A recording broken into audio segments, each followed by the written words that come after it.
Demigods Semi-Devils. Author, Jin Yong. Chapter 2 Part C. In excitement, he let out a yell and danced around for a while before moving on. After walking another 10 or so steps downward, he faintly saw another door in front of him. He pushed the door open. Light hit his eyes as he let out a scream, "Ayo!" In front of him was a beautiful girl dressed in formal clothing holding a sword in her hand. The point of the sword pointed right at his chest. After a long time, the girl did not move at all. He looked at the girl closely, noticing that even though her expression looked real, she does not seem to be alive. Summoning his courage, he looked her over closely again. Only now did he see that she is a statue made from white jade. This statue is the same size as an actual human. The light yellow-colored silk shirt she has on were lightly moving in the wind. The most interesting feature were her pupils. They are alive with spirit and expression. All Guan Yu could say was, "So sorry, so sorry. It is so rude to stare at Miss like I am." He knew it was rude, but he still could not take his eyes off of her eyes. After staring for who knows how long, he finally figured out that the eyes were made from some kind of black gem. But the more he stared, the deeper her pupils seemed to become. The fact that the statue looked so very human-like was mainly because of the spirit and delicacy of its eyes.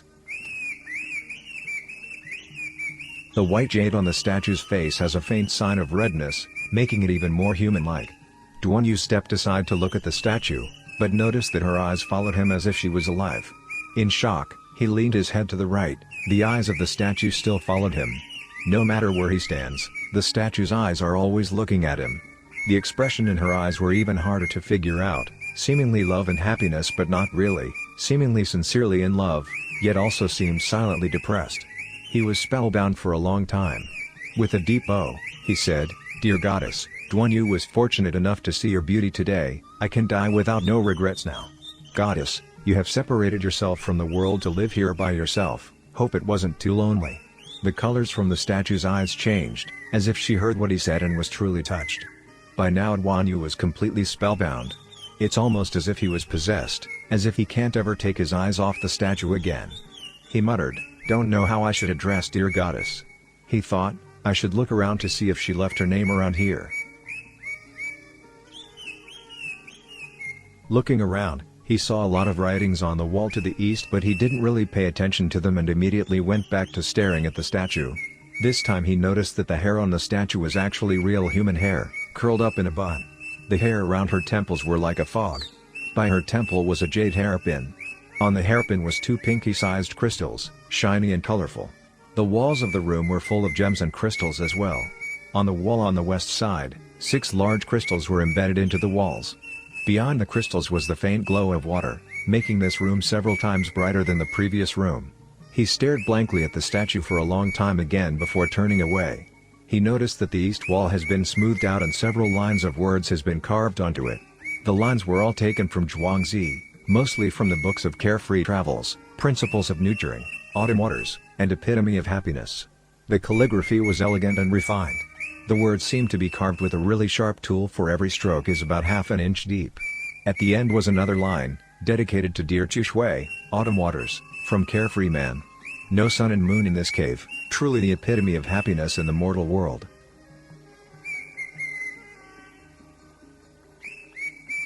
Duan Yu stared at these words for a while, thinking, this Carefree Man and Dear Chushui are probably the 2 masters that were practicing swords decades ago. And this statue is probably the Dear Chushui as well. Carefree Man was able to live with her here in this serene cave. That really is the epitome of happiness in the mortal world. Actually, who says it's merely epitome of happiness in the mortal world? Does heaven have such joys? His eyes moved onto the other lines on the wall. Small and insignificant mountain, immortals dwell within, skin like ice and snow, graceful virgin, no need for foods, and shows joy in breeze. He turned to the statue and thought, using these words by Zhuangzi to describe dear goddess could not be any more appropriate. He walked to in front of the statue and stared. Seeing her eyes like skin, he did not dare to even lift a finger and touch her. It was as if his heart was possessed. He even faintly smelled some musk-like incense fragrance. From love was born respect, from respect came obsession. After who knows how long, he suddenly blurted out, "Dear goddess, if you are willing to say even one word to me, then I would happily and without regret die 1,000, no, 10,000 times." Suddenly he kneeled.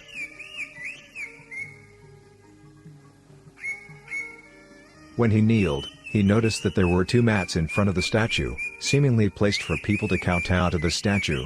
His knees were resting on the bigger mat while there is a much smaller one just in front of the statue, seeming made for people to kowtow. So he did. Suddenly he noticed that there seemed to be words sewn onto the inside portion of the statue's shoes. He looked harder and recognized that on the right shoe was sewn, "Kowtow 1000 times, then obey my orders," and the left shoes read, "Whoso follows my instructions, will never have regrets." These 16 words were literally smaller than the head of a fly. The shoes were green like the lake, and the 16 words were sewn using a thin green line, only slightly darker than the shoes. Add in the hazy and confusing lighting of the room, there is no way these words can be seen without first kowtowing followed by a careful look. Duan Yu felt that kowtowing 1000 times was actually very natural of a thing, adding on top that he would get a chance to obey the statue, he really couldn't ask for anything more. As for following her instructions, he wouldn't mind jumping in boiling oil or burning seas, of course he would not regret it. So without a bit of hesitation, with his mind not all there, he started to really honestly kowtowing to the statue. All the while he counted out loud, 5, 10, 15, 20. When he got to 500, his waist was sore, his bones hurt, and his forehead felt numb. But he told himself that he would not stop until he gets to 1000 no matter what. Can't even accomplish the first instructions he got from Dear Goddess, then how does he get off saying we'll never have regret? By the time he got to 800, the smaller mat had been worn through, exposing something underneath. He didn't bother and still went on kowtowing one after another. When he finished, he stood up. Suddenly he felt his waist give out and fell flat on his back. He just lied there, resting. Even though he is worn and sore all over, he still felt great in his heart for he has done something that the statue asked of him. Only after a long while did he finally, and slowly, got up. He touched where the smaller mat was worn through. It felt smooth and soft to the touch. Turned out there was a silk bundle underneath. He thought, so Dear Goddess had this planned out a long time ago. If I didn't kowtow 1000 times, the mat wouldn't have been worn through, and the treasure that she has rewarded to me wouldn't have appeared. He never cared for jade, crystals, or pearls, but since this silk bundle was given to him by Dear Goddess, he would treasure it like no other even if it's only a pile of dried up leaves. He grabbed it with his right hand, but immediately put his left hand on it as well, and held it up to his chest. The silk bundle was about a foot long and on it were written these words, "You have already kowtow 1000 times, meaning that you have admitted as my subject and will listen to my command without regrets."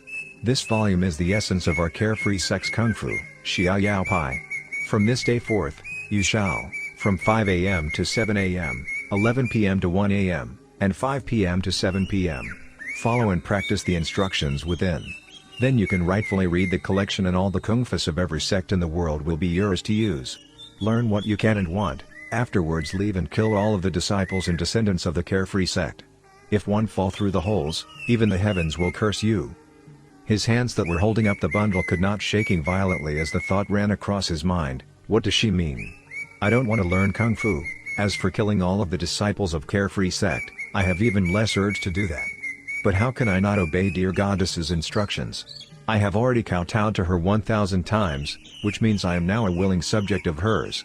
But she wants me to learn kung fu and kill, what should I do?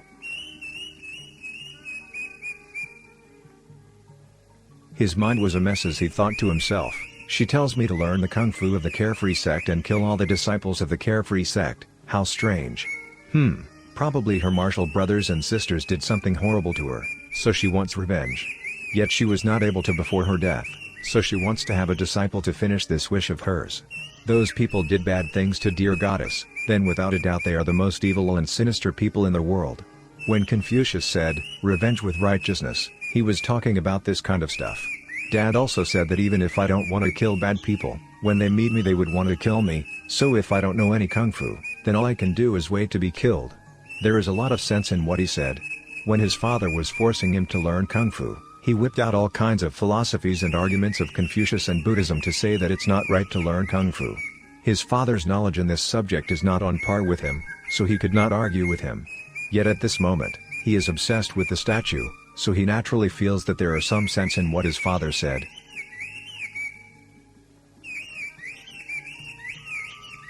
He thought some more, Dear Goddess has been gone for several decades now, don't know if there still is a carefree sect in this world. As the saying goes, evil only begets evil. Maybe every single one of them have already got what's coming to them and there is no need for me to kill them anymore. If there are no more disciples of carefree sect, then Dear Goddess's wish has come to fruition and she need not be full of hate up in heaven where she resides. Once he thought of this, his heart relaxed and he stopped worrying. He silently prayed, Dear Goddess, whatever instructions you leave behind, you will obey without a question. But hopefully your powers knows no bounds and the disciples of carefree sect have already met their ends. Nervously, he opened up the bundle. Inside was one single roll of silk scroll. He unrolled the scroll. The first line read, Divine Skill of the Northern Darkness, Bei Ming Shen Gong.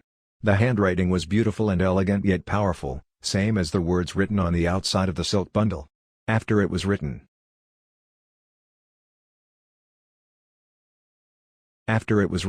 Zhuangzi's carefree travels read, Beyond the northern boundaries is the Sea of Darkness, a sea of heaven. There are fishes within thousands of kilometers long, but no one known really how long. Also read, If the accumulated water is not enough, then it is no matter that the boat's big. If the water from the overturned cup is more than that can be held by the depression, then even cabbage leaves can be a boat. Set the cup inside and become as one, then if the water is little then the boat is big. In our sex Kung Fu, accumulating inner force is most important. Once inner force is strong, then all of the Kung Fus of all the sects are ours to use. Just like the Northern Darkness, able to hold all boats no matter the size, able to contain all fishes big or small. For this reason, inner force is most basic and first, while moves are last. Using the diagrams below and diligently learn inner force training and meditation. Duanyu praised, Dear Goddess could not have made it any clearer with this passage. He thought some more, since this divine skill of the Northern Darkness is inner force Kung Fu, learning it should be no harm to anyone. So he unrolled some more of the scroll with his left hand. Ah! He suddenly screamed as his heart had raced a mile a minute. In an instant he blushed to the roots of his ears and his whole body felt like it was burning up.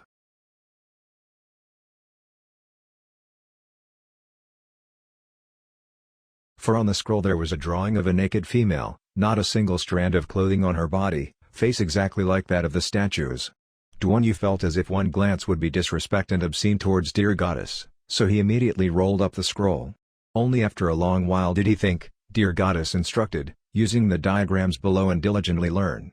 I'm only following her instructions, can't be counted as disrespect. His hands still shaking, he unrolled the scroll again.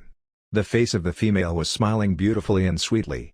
The ends of her eyebrows, the corner of her eyes, and her rosy cheeks all exuded a seductive charm. When compared to that serious expression of the jade statue, although their looks are the same, the feeling they give off are completely different. He could almost hear his heart beating heavily as his eyes moved onto the woman's body and saw a thin green line. The line started on her left shoulders, moved horizontally until below her chin, then slanted downwards to her right breast. When he saw a slight sign of mound of her breast, his heart skipped at least 5 beats and he immediately shut his eyes. After a long wait, he slowly opened his eyes and looked down again. The green line passed underneath the armpits, followed her right arm, passing her wrist and finally came to a stop on her right thumb. The more he followed the line the more relaxed he became, figuring looking at Dear Goddess's arm and fingers is nothing bad. But even when just looking at her beautiful and shapely arm and legs, his heart could not help but start picking up again. There was another green line that started at the base of the neck and went downwards, past the chest and stomach all the way until a few inches above the navel. Duanyu dared not to look at that line very closely and turned his attention back to the green line on the arm. This time he noticed a lot of small words by the line, starting from Cloudy Gate all the way to Les Merchant.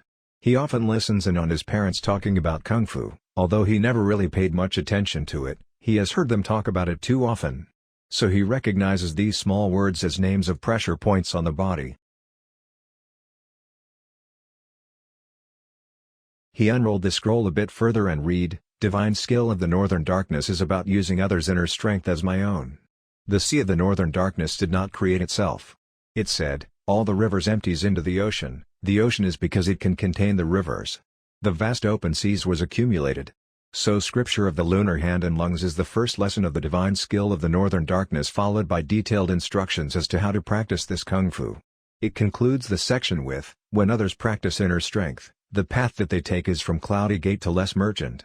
But our carefree sex kung fu is from less merchant to cloudy gate. If thumb comes in contact with others, then their inner force will gush into my body and be stored at cloudy gate as well as other pressure points.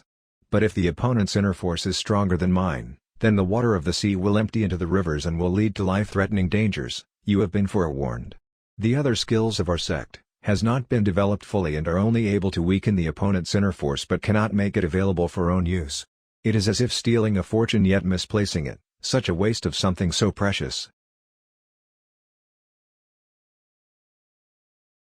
Duan let out a long sigh as some part of him felt that there is something not quite right with his skill.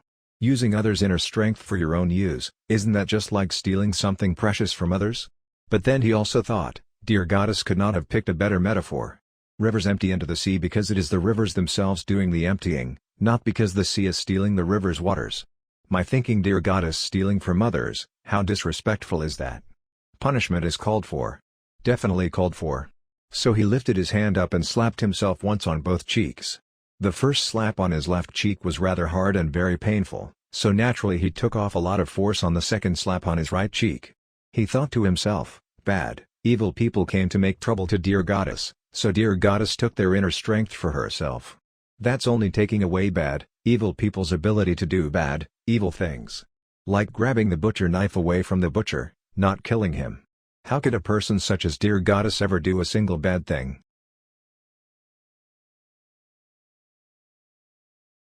So he unrolled some more of the scroll. There were many more drawings of naked females on the scroll, some standing and some sitting, some showing her front side while others show her back. Although the face remained the same, her expressions changed as well, sometimes happy and sometimes worried, sometimes full of loving tenderness while other times filled with jealous disdain. Not a single expression was the same as another one. There were a total of 36 drawings in total, every one of them have several colorful lines with pressure points clearly labeled and training instructions. At the very end of the scroll were the words, Minute Ice Ripple Step, Lin Bu Wei Bu. Following it were countless number of footprints, each labeled with position names from the Book of Changes. Only a few days ago, Duanyu was still diligently reading and studying the Book of Changes for all his worth. So upon seeing these names, his spirit and interest immediately picked up, as if he was meeting an old friend. The footprints on the scroll were densely packed and numerous, not quite sure if there are thousands of them or just hundreds. There were green lines connecting every step with another, and on the lines were arrows as well. Obviously a very complicated foot skill. At the end were written, if suddenly meeting a strong foe, this can be used for protection as well as accumulating inner strength. Then take the foe's life.